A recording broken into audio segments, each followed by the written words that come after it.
What happens when a man who has everything throws away the one person who truly mattered? Damien Blackwood, a titan of industry, saw his wife as just another asset to be managed. On a cold Tuesday morning, he pushed divorce papers across a mahogany desk, coldly severing their ties, completely unaware of the secret she carried. He thought he was closing a chapter. But 6 months later, celebrating the deal of a lifetime, his world shatters. Live on a Bloomberg Businessweek broadcast the new CEO of the company he's just acquired is revealed. It's his pregnant ex-wife, and she's not just back in his life, she's his new boss. The pen felt like a shard of ice in Isabella Rossi's hand. It was a Mont Blanc, Damien's favorite brand, of course. Everything in this room on the 50th floor of Blackwood Tower was an extension of him, cold, expensive, and designed to make one feel small. The floor-to-ceiling windows showcased a sprawling Manhattan, a kingdom he believed he had conquered, one hostile takeover at a time. "Just sign." Isabella Damien's voice was devoid of emotion, the same tone he used when closing a multi-million-dollar deal. He wasn't looking at her, but at his Patek Philippe watch, as if her heartbreak was an inconvenient delay in his schedule. "Marcus has reviewed the terms. They are, as I instructed, exceedingly generous." Generous. That was the word he used. A lump sum payment that could buy a small island, a luxury apartment in the Upper West Side she never wanted, and a non-disclosure agreement so restrictive it felt like a gag order on her very soul. He was buying her silence, her absence. Isabella's gaze drifted from the stark black ink on the page to her husband of 3 years. Damien Blackwood was a man carved from ambition and success. His dark hair was perfectly styled, his Tom Ford suit immaculate. He was handsome, devastatingly so, but the warmth she'd once seen in his eyes had long been replaced by the cold glint of calculation. He saw the world in terms of assets and liabilities. For a while, she was an asset. The beautiful, intelligent, socially graceful wife who looked good on his arm at galas. Now she was a liability. Her desire for a real partnership for a family, for a life beyond his shadow, had become inconvenient. Her hand trembled as she rested it on her stomach, a gesture so subtle Damien didn't even notice. Beneath the fine silk of her blouse, a secret was growing. A tiny, precious life. Their baby. She had found out a week ago, a day after he'd announced he was calling his lawyers. The irony was a cruel, twisting knife in her gut. For 2 years she had begged him to start a family, only to be told it wasn't the right time for the portfolio. The market wasn't stable, he'd say, or a big acquisition needed his full attention. She had planned a special dinner to tell him, hoping foolishly that the news of his own child might break through the fortress he'd built around his heart. But he never came home that night. He'd texted a curt message about a crisis at the Singapore office. The next morning, his lawyer Marcus Vance had called her to schedule this very meeting. Isabella Marcus, a man with a face as smooth and unreadable as polished marble, prompted gently. "It's the final page." She looked at Damien one last time, searching for a flicker of doubt, a shadow of regret. There was nothing, only impatience. He wanted this over with. He wanted to get back to his empire. A tear she hadn't realized was forming escaped and traced a hot path down her cheek. She quickly wiped it away. She would not give him the satisfaction of a breakdown. Her pain was hers alone, and so was her secret. He didn't deserve to know. He didn't deserve to be a father. Not like this. With a deep, shuddering breath, she uncapped the pen. The scratch of the nib against the thick, creamy paper was the only sound in the room. Isabella Rossi, Her signature was a little shaky, but it was done. She pushed the papers back across the vast expanse of the mahogany desk. "Done," she said, her voice a hollow whisper. "Excellent." Damien stood up, straightening his tie. He finally looked at her, a brief, dismissive glance. "My driver will take you to the apartment. The keys and codes are in the welcome packet Marcus prepared. I trust you'll be discreet." Discreet. He meant disappear. Isabella stood on legs that felt like jelly. She didn't look at him again. She walked out of the office, past the silent, judging eyes of his executive assistants, and into the elevator. As the doors slid shut, sealing her off from that life forever, she let out the sob she had been holding back. Her hand went back to her stomach, a protective, fierce gesture. "It's just you and me now, little one," she whispered to the empty mirrored elevator.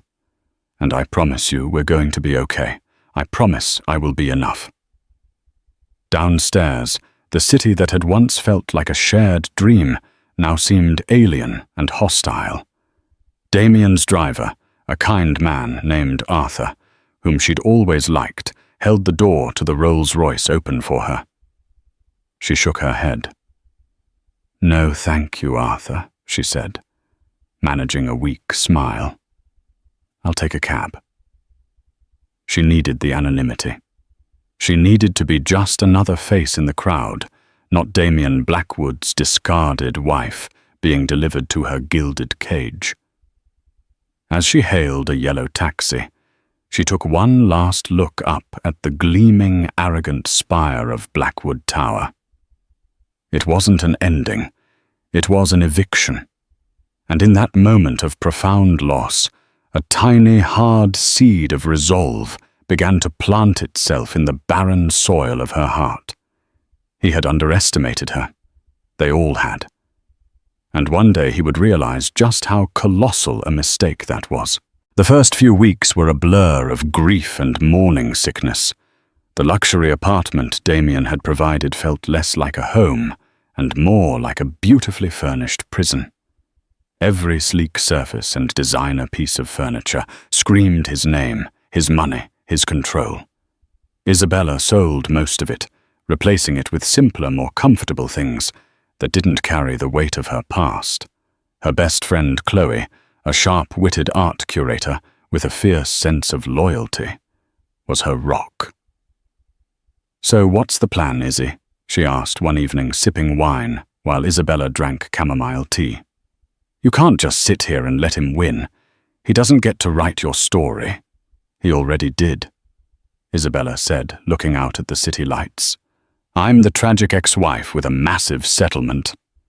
"No, that's a character in his play. You need to flip the script." "What about that brilliant mind of yours? The one that got you a first-class degree in economics from Wharton. The one you put on a shelf to help him build his empire." Chloe was right. Before Damien Isabella had been on a fast track to a formidable career in venture capital. She had a keen eye for undervalued assets and emerging tech. She'd spent the first year of their marriage helping him vet deals poring over balance sheets and offering insights he'd initially praised, then later dismissed as he grew more arrogant. He had co-opted her talent, then discarded her when she wanted to be more than just an unofficial, unpaid consultant. The seed of resolve that had been planted on the day of the divorce began to sprout. Fueled by hormones and a burning need to build a secure future for her child, Isabella started to make a plan. It began with a phone call she'd been dreading. Her maternal grandmother, a formidable woman who had run her own successful textile business in Italy, had passed away 2 years prior. She had always been wary of Damien seeing a ruthlessness in him that Isabella had mistaken for ambition. In her will, she had left Isabella a substantial inheritance, but with a complex condition, it was to be held in a blind trust, inaccessible to her, as long as she was married to Damien Blackwood. Her grandmother had foreseen a day like this. Accessing the trust was a complicated legal process, one designed to be difficult. It took 2 months of painstaking work with a team of Swiss lawyers, but finally the confirmation came through. The amount was staggering. Far more than she had ever imagined. It wasn't just a safety net, it was a war chest.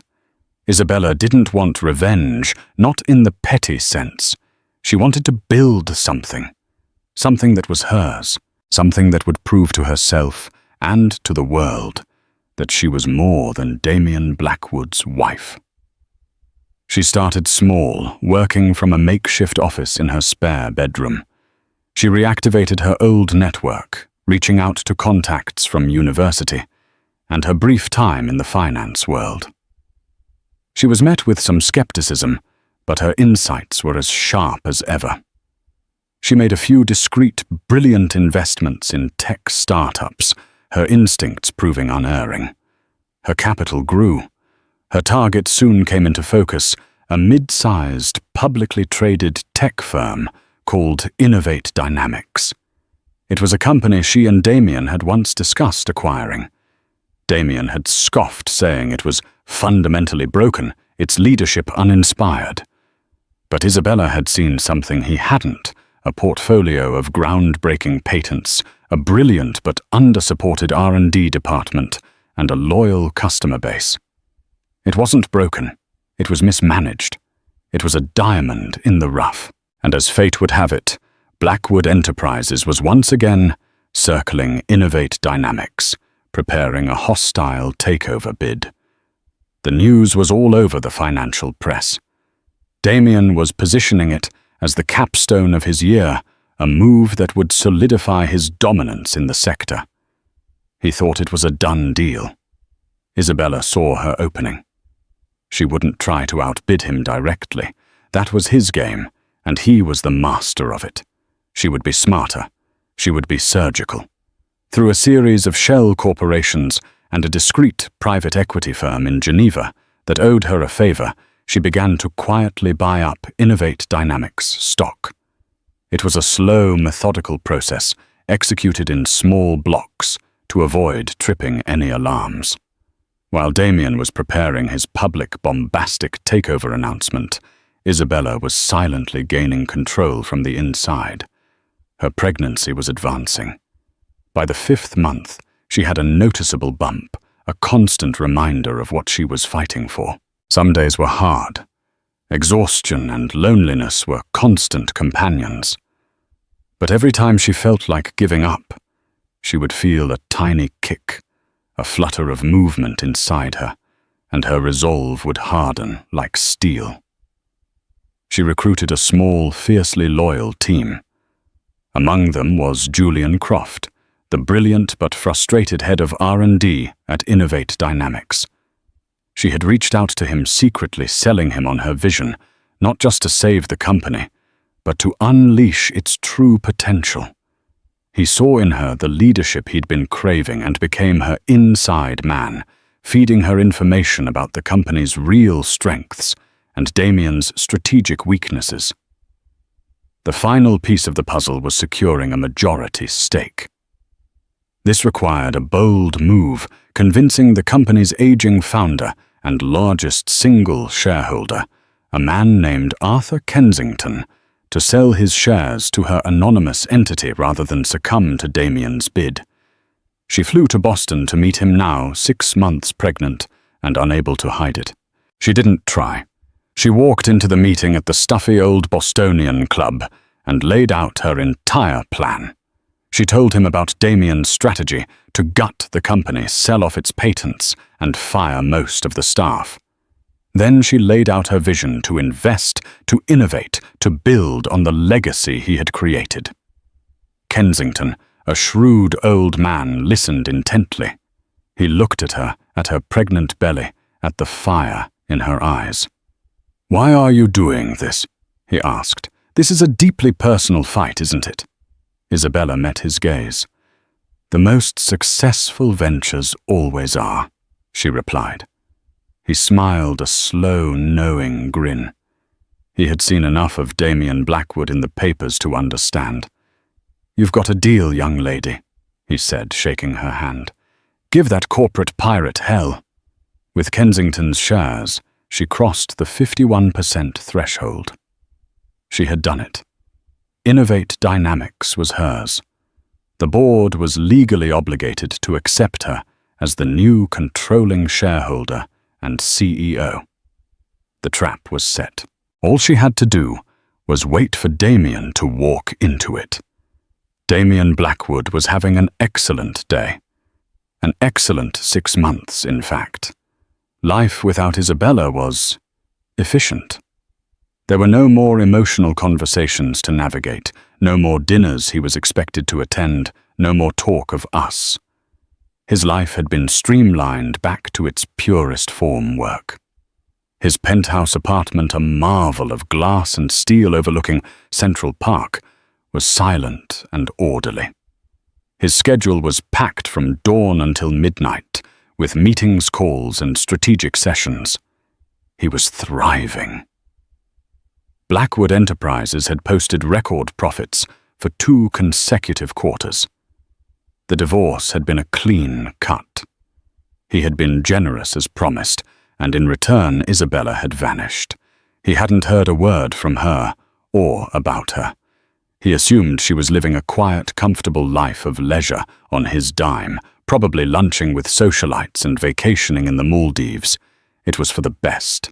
She was a lovely woman, but she lacked the requisite ruthlessness for his world.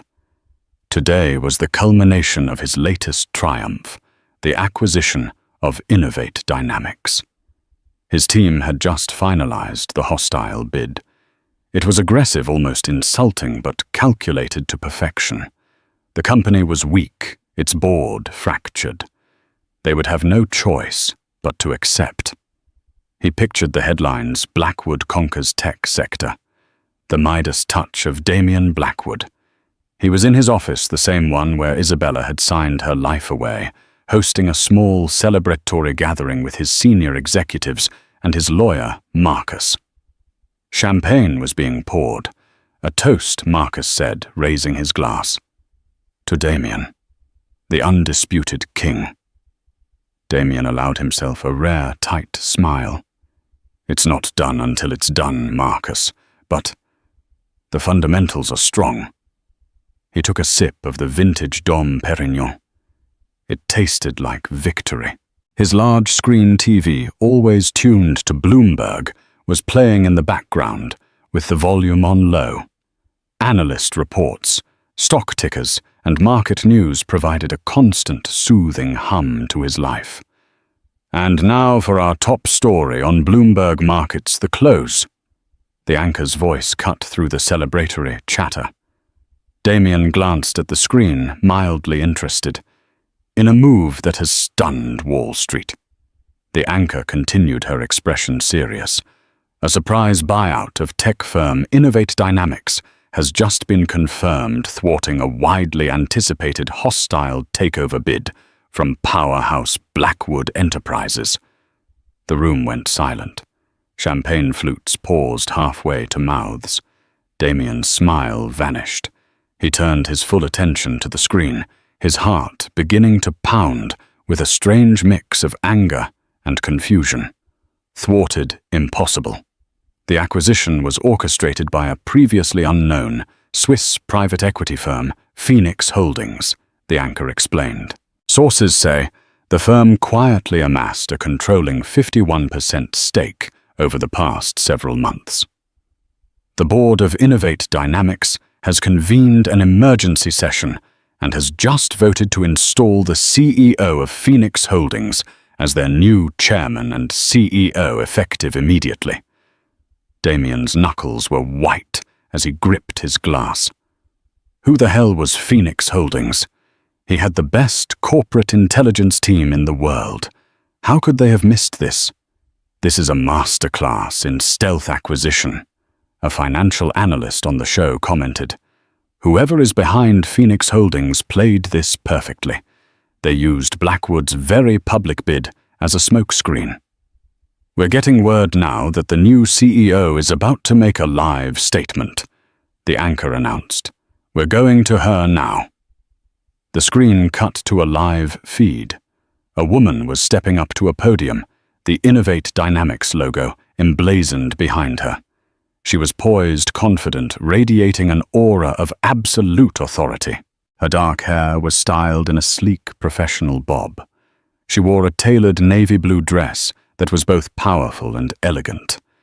And she was visibly pregnant. Damien's mind struggled to process the image. The face was familiar, but the context was so alien, so utterly impossible, that his brain refused to connect the dots. It couldn't be. Then she spoke, and the world tilted on its axis. "Good afternoon." The voice was smooth, clear, and carried an unmistakable note of command. It was a voice he knew better than his own, but one he had never heard used with such force. "My name is Isabella Rossi, and I am the new CEO of Innovate Dynamics." The champagne flute slipped from Damien's fingers and shattered on the marble floor. No one in the room dared to breathe. They stared slack-jawed from the television screen to the frozen, ashen face of their boss. On the screen, Isabella was laying out her vision for the company with unnerving precision. She spoke of leveraging untapped patents, of empowering the R&D division, of a new era of growth and innovation. She was brilliant. She was formidable. She was everything he had told himself she wasn't. But all Damien could see was her, his ex-wife, the woman he had dismissed and discarded, standing before the world holding the prize he had coveted, and carrying a child, his child. The timeline clicked into place with sickening clarity. The slight weight she'd gained, her emotional state. She had been pregnant when she signed the papers. She had been pregnant, and he had pushed her away with cold, clinical indifference. A wave of nausea so profound it buckled his knees washed over him. This wasn't just a business deal gone wrong. This was a reckoning. The woman he had relegated to a footnote in his life story had just ripped out the final chapters and started writing her own, with him as a minor, vanquished character. "Damien." Marcus whispered, his face pale. "What is this?" Damien couldn't answer. He was staring at Isabella's face on the screen, at the calm, unyielding strength in her eyes. And for the first time in a very long time, Damien Blackwood, the undisputed king, felt a foreign and terrifying emotion. Fear. The emergency board meeting was scheduled for the following Monday at the Innovate Dynamics headquarters. For Damien, it was a summons. His company, Blackwood Enterprises, was now merely a significant minority shareholder in a company run by his ex-wife. He was contractually obligated to attend. The irony was so thick he felt like he was choking on it. He spent the weekend in a state of controlled fury. He had his intelligence team work around the clock, digging into Phoenix Holdings, digging into Isabella. The report that came back was both infuriating and begrudgingly impressive. They traced the funding back to a blind trust from her maternal grandmother. It was clean, untouchable, and brilliant. She had used his own dismissiveness of her family against him. He'd never bothered to learn the details of her inheritance, because he'd never considered her finances or her family important. He rewatched the press conference a dozen times. He saw the subtle way she rested her hand on her stomach, the same way she had done in his office that final day. The gesture he had ignored. How could he have been so blind? The question haunted him, chipping away at the foundation of his self-assuredness. He arrived at the Innovate Dynamics building, a modest glass and steel structure that suddenly felt like the most imposing fortress in the world. As he walked into the boardroom, all conversation ceased. The existing board members, men and women, he had been planning to fire, looked at him with a mixture of fear and schadenfreude. And then she walked in. Isabella was the picture of corporate power. She wore a cream-colored sheath dress with a matching blazer that elegantly accommodated her 6-month pregnancy. Her demeanor was crisp, professional, and utterly unreadable. Her eyes swept across the room and settled on him for a fraction of a second. There was no flicker of recognition, no hint of emotion. It was like looking at a stranger. "Good morning, everyone," she said, her voice echoing in the silent room. She took her seat at the head of the table, the chairman's seat. "Let's begin." The meeting was a master class in control. Isabella, flanked by her new CFO, and Julian Croft, the newly promoted Chief Technology Officer, laid out her 100-day plan. It was audacious, aggressive, and meticulously detailed. She systematically dismantled Damien's proposed strategy, pointing out its short-sightedness and flaws with surgical precision, never once mentioning his name. She referred to Blackwood Enterprises only as our new minority partner. Damien felt his power evaporating with every word she spoke. He was used to commanding rooms like this, to being the one with all the answers. Now he was just another board member expected to listen. He tried to interject, to question a projection or challenge a premise. "Mr. Blackwood," she cut him off, her tone freezing. "We have a full agenda. Please hold your questions until the designated Q&A portion at the end." It was a public neutering. The other board members shifted uncomfortably, avoiding his gaze. He felt a hot flush of humiliation creep up his neck. The most galling part was Julian Croft. The man sat next to Isabella, the two of them operating with an easy, familiar synergy. He would lean in to whisper something to her, and she would nod a small, genuine smile, gracing her lips. A smile he hadn't seen in years. A raw, primitive jealousy ignited in Damien's chest. Who was this man to her? After the meeting, as people were filing out, Damien cornered her. He needed to talk to her to understand. "Isabella," he said, his voice low. She turned slowly, her face a mask of polite indifference. "Mr. Blackwood, do you have a business matter to discuss?"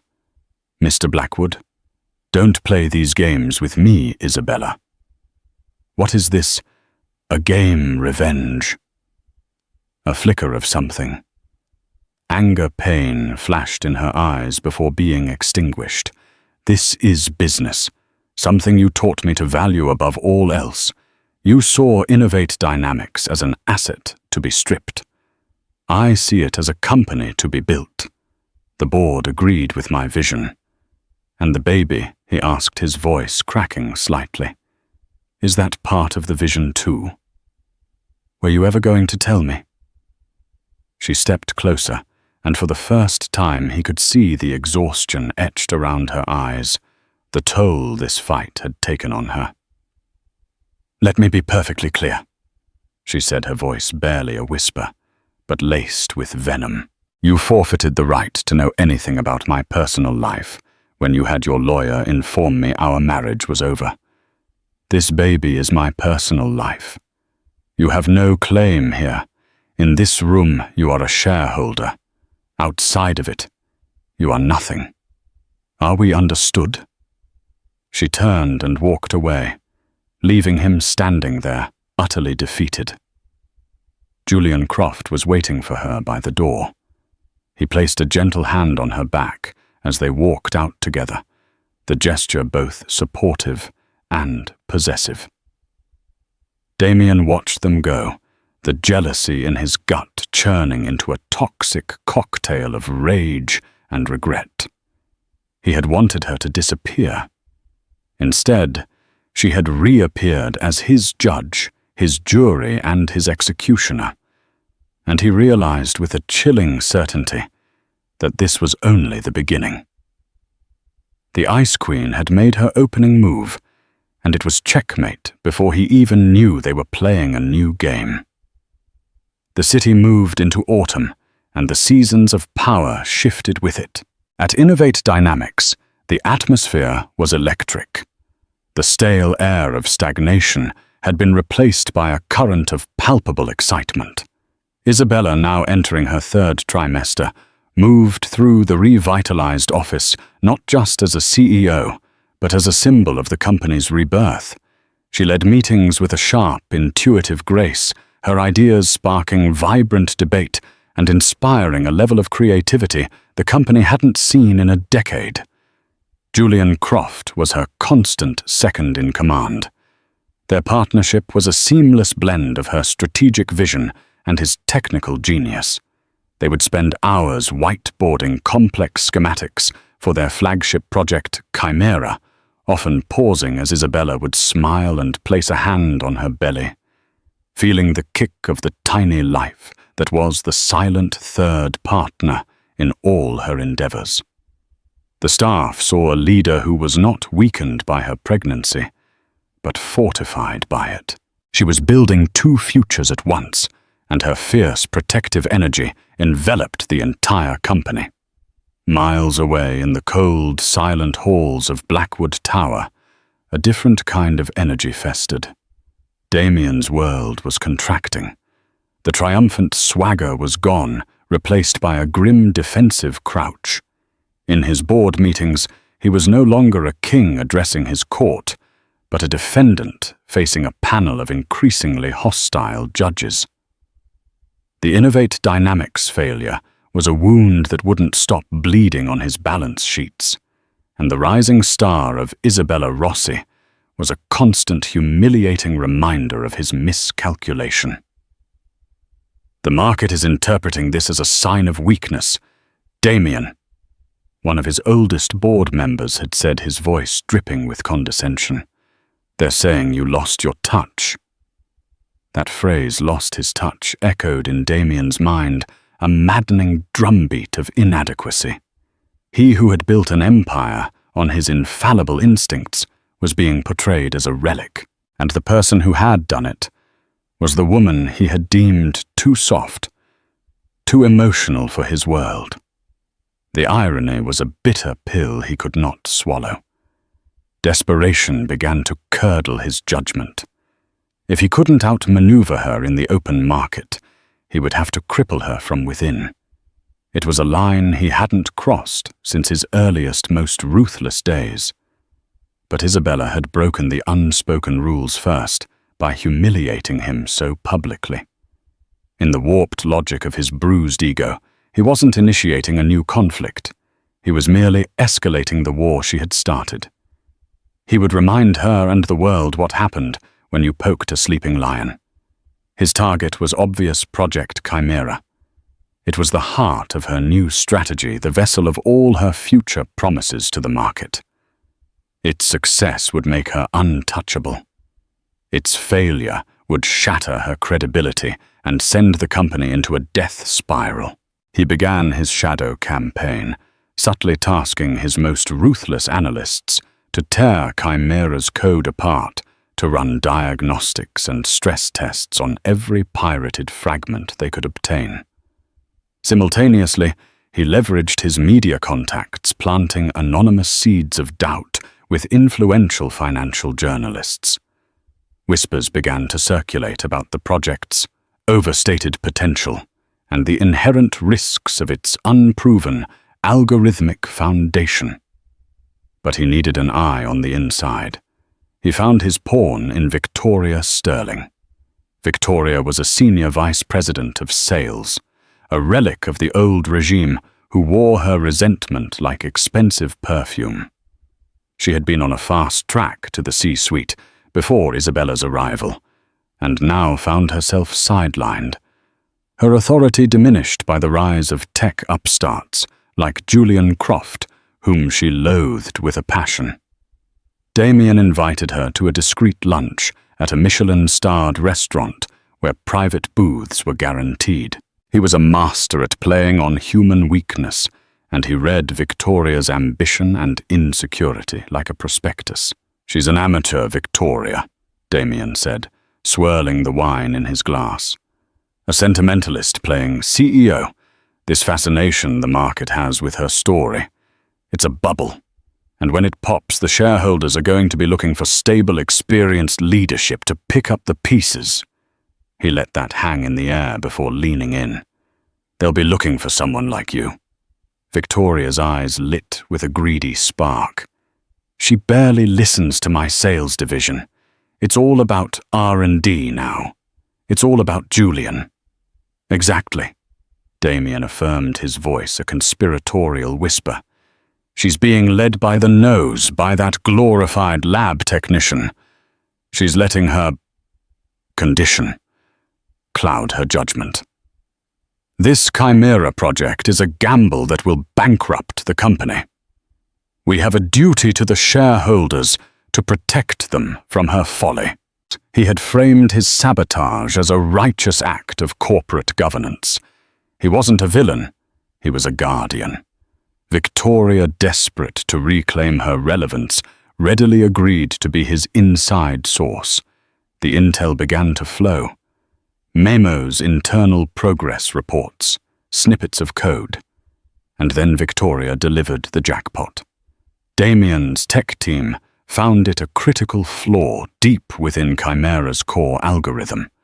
It was a recursive loop error that would only trigger under a specific sequence of high-pressure data, stacking a 1 in a million scenario, but one that could be replicated. Julian's team had logged the bug, classifying it as minor, and scheduling a patch for the next software update weeks away. Damien finally had his weapon. The upcoming live investor demonstration for Chimera was his chosen battlefield. He hired a discreet cybersecurity firm in Eastern Europe, paying them through a labyrinth of offshore accounts. Their mission was not a frontal assault, but a surgical strike.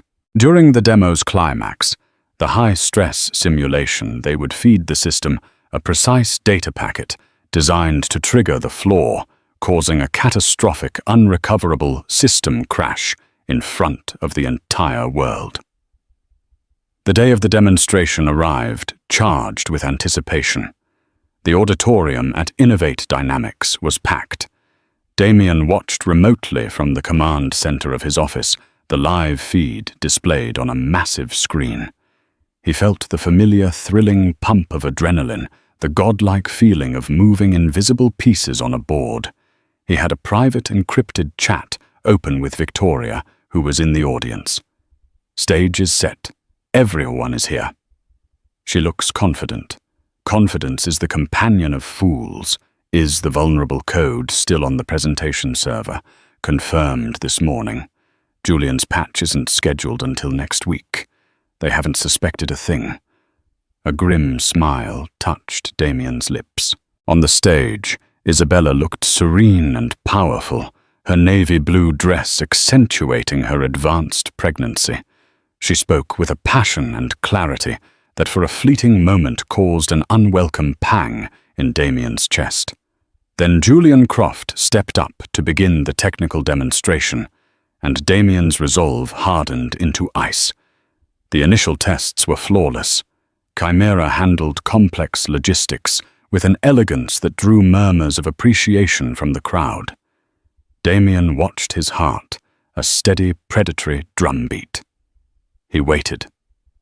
"And now," Julian announced, his voice filled with pride, "for the final test. We will simulate a full-scale, city-wide logistics crisis, a port shutdown, a bridge collapse, and a transit strike, all at once. This is the ultimate pressure test." This was it. Damien leaned forward, his eyes locked on the screen. His fingers hovered over his keyboard, ready to give the final command to his hired hackers. "Execute," he typed. On the giant screen behind Julian, data streams became raging torrents. The system's processing load spiked to critical levels.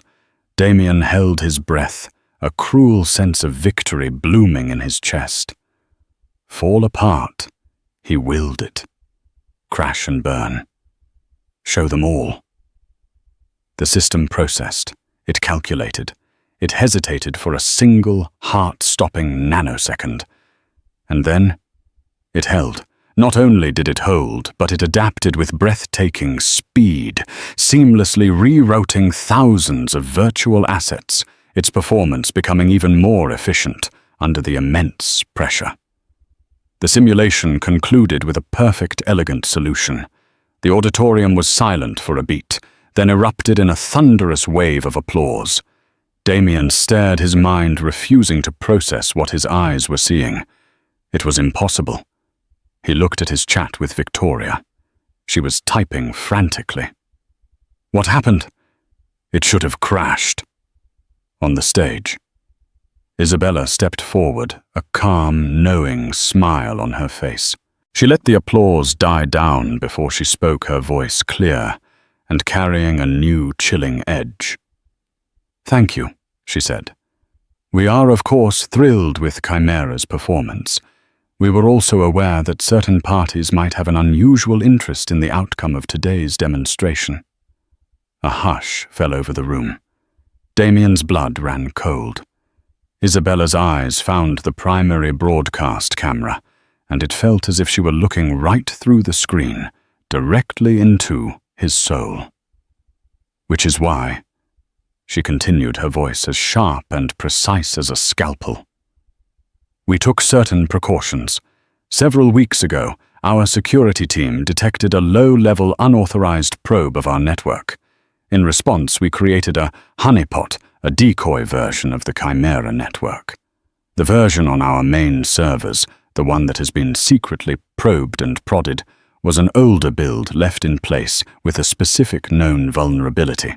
The demonstration you just witnessed was running on a completely separate, hardened and fully patched private server." She paused, letting the devastating implication land. Damien felt the air leave his lungs. It was a trap. The entire thing was a meticulously crafted trap. "We take corporate espionage very seriously at Innovate Dynamics," Isabella concluded, her voice now like ice. "And every single digital fingerprint, every packet of data sent to our decoy has been logged, traced, and analyzed. We have an irrefutable trail leading directly from the attempted intrusion right back to its source. Our legal team has already been in contact with the relevant authorities." Damien's world dissolved. The smug confidence, the rage, the pride, it all collapsed into sheer, unadulterated terror. He hadn't been the hunter. He had been the clueless beast walking into a snare she had built just for him. His phone buzzed violently on the desk. The caller ID read, "Marcus Vance." He numbly answered it. "Damien," his lawyer's voice was a frantic squawk of panic. "It's over. They had everything. They contacted the cybersecurity firm you used with a mountain of evidence. Timestamps, IP addresses, payment trails. They're flipping, Damien. They're giving you up to get a deal." Damien dropped the phone. It clattered onto the desk, but he didn't hear it. All he could hear was the ringing in his ears. All he could see was Isabella's face on the screen, poised, triumphant, and utterly merciless. He had tried to sabotage her future, and in doing so had vaporized his own. The king was not just checkmated, he had been swept from the board entirely. The world ended not with a bang, but with the silent, ceaseless scroll of headlines on a 60-inch plasma screen. Damien sat in the cavernous living room of his penthouse, the sky outside turning a bruised purple as dusk settled over Manhattan. The Dom Perignon from his premature celebration days ago was still on the bar, its bottle now a monument to his folly. For 2 days he had been a ghost in his own life, watching his legacy be systematically dismantled in the court of public opinion. Blackwood's dirty war. Inside the sabotage plot at Innovate Dynamics. Fallen Titan.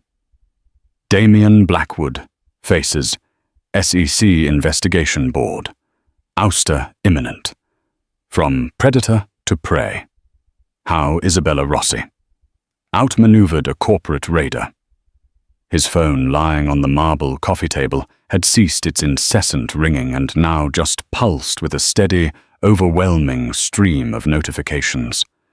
Frantic emails from Marcus, summons from the board, scathing messages from investors who had once hailed him as a king. He ignored them all. They were just noise, the chatter of a kingdom that was no longer his. He had spent the first 24 hours in a state of pure, incandescent rage. He'd paced the length of his apartment, the plush carpets unable to soften the harsh, angry sound of his footsteps. He'd replayed every move, every interaction, trying to pinpoint the exact moment he had lost control. But it was like trying to catch smoke. She had been ahead of him the entire time, her quiet resilience, a force he had fatally underestimated. Now the anger had burned itself out, leaving behind something far worse, a vast, echoing emptiness. In that void, the ugly truth began to take root. He looked around the sterile, perfect apartment. He had curated this life with the same ruthless precision he applied to his portfolio, stripping away anything sentimental, anything that couldn't be quantified, anything that felt like a vulnerability. He had mistaken emotion for weakness, and in doing so had performed a radical amputation on his own soul. He had streamlined his life right into ruin. His gaze fell on a small framed photo on a side table. One of the few personal items he'd allowed. It was from their honeymoon in Amalfi. Isabella was laughing, her head thrown back, the sun catching the light in her hair. He remembered that moment. She had just coaxed him into a tiny, rickety boat run by a local fisherman, convincing him to abandon his meticulously planned schedule for an hour. For 60 minutes, he hadn't been Damien Blackwood, CEO. He had just been a man happy and in love, drifting on the turquoise water. The memory, so pure and simple, had terrified him back then. It was a deviation from the plan, a moment of joy he hadn't engineered or controlled. It felt dangerous. And there it was. The answer to the question that now haunted his every waking thought. With a clarity that was both agonizing and liberating, he knew what he had to do. This couldn't end with lawyers and press releases. It had to end where it began, with her. He didn't call his driver. He took the elevator down to the garage, got into his Aston Martin, a car he usually only drove on weekends, and merged into the river of city traffic. The world outside his tinted windows looked different. The city he'd always seen as his chessboard now felt like a living, breathing entity that was utterly indifferent to him. The faces of people crossing the street were not statistics or consumers. They were just people living lives as complex and fraught as his own. Stripped of his power, he was finally seeing the world as it was. Pulling up to the Innovate Dynamics building, he felt a tremor of something he couldn't name. It wasn't fear of a business rival, but the profound dread of a man about to face his chief accuser, a judge he had appointed himself through his own actions. He walked into the lobby, his presence creating a ripple of silence. The receptionist looked up, her eyes wide. He didn't stop. He strode to the executive elevator and rode it up the ascent, feeling like a slow climb to the gallows. Isabella's executive assistant, a sharp young woman named Clara, stood up as he approached the office doors. "Mr. Blackwood, I'm sorry she's not—" "I know," he said, his voice quiet but firm, and walked past on her before she could protest further. He found Isabella in her office. She was standing by the vast floor-to-ceiling window, one hand resting on the gentle curve of her belly, the other on the cool glass. She wasn't looking down at his tower, but out toward the horizon, where the last vestiges of sunlight were surrendering to the night. She looked like a queen surveying her domain, a world she had built not from rubble, but from the potential he had been too blind to see. She didn't turn. She had heard him enter, had felt the shift in the air. "I told Clara I wasn't to be disturbed, Damien." Her voice was heavy with a weariness that went far beyond the long hours of a CEO. It was the exhaustion of a soldier after a long, brutal war. He stopped in the center of the room, feeling like an intruder in this space she commanded so effortlessly. "I'm not here about the company." He said the words feeling foreign and inadequate in his mouth. "I know it's over. They're firing me tomorrow. You won." "This was never about winning," she replied, her back still to him. Her voice was low, but it cut through the silence of the room. "Winning is your language, Damien. This was about surviving.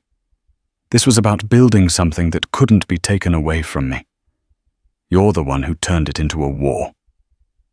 "I know." The admission was a surrender, a white flag raised over the smoking ruins of his pride. "I was wrong." Finally she turned. Her eyes, which had held such icy command in the boardroom, were now unguarded, shadowed with a pain that he had inflicted. They swept over him, taking in his disheveled state, the raw defeat etched onto his face. For a moment he saw a flicker of the woman he had married, a hint of sorrow for the man standing before her. Why? The question was barely a whisper, but it held the weight of all their shared history. "That's what I don't understand. Why did you do it? Not just the sabotage, all of it." She took a step forward, her voice gaining a tremor of resurrected agony. "Why did you throw us away? Was it so easy to have your lawyer call to push those papers across the desk, as if you were closing a trivial account? Was I so insignificant to you?" The raw, unfiltered pain in her voice struck him with the force of a physical blow. He had no defense, no excuse, only the truth. "No!" He choked out the word, thick with unshed tears. He shook his head, a gesture of profound self-recrimination. "No, Isabella. You weren't insignificant. You were the most significant thing in my life. And that terrified me." He took a hesitant step closer, bridging the vast space that had grown between them. "My entire life, my entire identity, was built on control. I control the market. I control my assets. I control my image. Everything is a variable to be managed. But I couldn't control you. And I couldn't control how I felt about you." His voice broke. "You were this brilliant, beautiful force of nature that didn't fit into any of my spreadsheets. And loving you, it felt like a risk. It felt like a liability to my ambition. In my twisted worldview, it felt weak." A harsh, broken sound that might have been a laugh escaped his lips. "I told myself I was being logical, that our lives were diverging. I told myself I was streamlining, optimizing for success, but I was just a coward. I was terrified of a feeling I couldn't command. So I did what I always do with a perceived threat. I neutralized it. I pushed you away." The confession poured out of him a torrent of regret. "And when I saw you on that television screen, so powerful, so poised, and with our child, all that arrogance just shattered. It wasn't just jealousy, Izzy. It was awe. And in that moment, I saw the full scale of my stupidity. I didn't just lose a wife. I threw away the best part of myself. I tried to tear you down because I couldn't bear the light of your success when I was in the dark. It was petty. It was monstrous. And I am so sorry." Tears were now streaming down his face, hot and shameful. The powerful Damien Blackwood was gone, replaced by this broken man, finally confessing his sins. Isabella stood frozen, her own tears welling in her eyes, silent witnesses to his unraveling. The apology was everything she had once longed to hear, and it had arrived a lifetime too late. She saw the ghost of the man she had loved, the passionate, vulnerable man he'd kept locked away. She took a deep, shuddering breath, her hand never leaving the protective curve of her stomach. "Your apology. I hear it, Damien. I even believe it." Her voice was soft but firm. "But it doesn't undo the damage. It doesn't erase the months of fear or the coldness in your eyes when you handed me my walking papers. Words can't rebuild a world that you burned to the ground." "I know," he whispered. He looked down at his hands, then back at her. "I know I don't deserve forgiveness. I don't deserve a second chance with you. I destroyed that. But the baby..." His gaze dropped to her stomach, and his expression shifted into one of desperate pleading hope. He or she, they didn't do anything to deserve this. They deserve a father. If you'll let me, I'll do anything. I'll spend the rest of my life earning the right to be in their life. Not as your husband, but as their father. I'll be the man you always deserved." As he spoke, he saw a change in her expression, a sharp intake of breath. Her eyes widened not from his words, but from an internal shock. She gasped a low sound of pain, and her free hand flew to her lower back, her body tensing. Isabella. Damien's own drama. His regret, his entire crumbling world evaporated in an instant, replaced by a surge of pure primal alarm. He rushed forward, his hands hovering uselessly in the air. "What is it? What's wrong?" She braced herself against her large oak desk, her knuckles white. She squeezed her eyes shut, breathing through another wave of intense pressure. When it passed, she looked at him, her face pale, but her eyes clear. "The baby," she breathed, her voice a mixture of shock and inevitability. I think it's time." In the sterile, quiet atmosphere of the hospital, the war between them fell away, replaced by a fragile truce. Damien was there not as a titan of industry, but as a humbled man holding Isabella's hand as she brought their daughter Amelia into the world. He didn't get his company back. He faced legal battles and public disgrace, forced to rebuild his life from the ground up. But in losing everything he thought he wanted, he gained the one thing he truly needed: a chance at redemption. Isabella, now a celebrated CEO and a mother, didn't give him an easy path. She didn't take him back. Instead, she offered him something more challenging and more meaningful: the opportunity to co-parent, to prove through actions, not words, that he had truly changed. Their story wasn't a fairy tale ending, but a messy, realistic, and hopeful new beginning. What a roller coaster of emotion, betrayal, and ultimate triumph. Isabella's journey from a heartbroken wife to a powerhouse CEO is a testament to the power of resilience. But the biggest question remains: can Damien truly be redeemed? Can a man who caused so much pain ever truly earn back trust and become the father his daughter deserves? What do you think?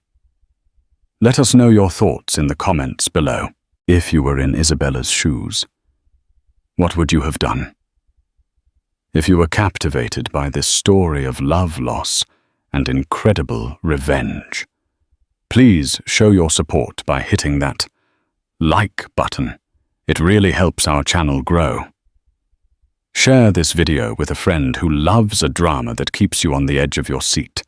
And most importantly, make sure you subscribe and ring that notification bell so you never miss another one of our gripping tales. Thanks for listening, and we'll see you in the next story.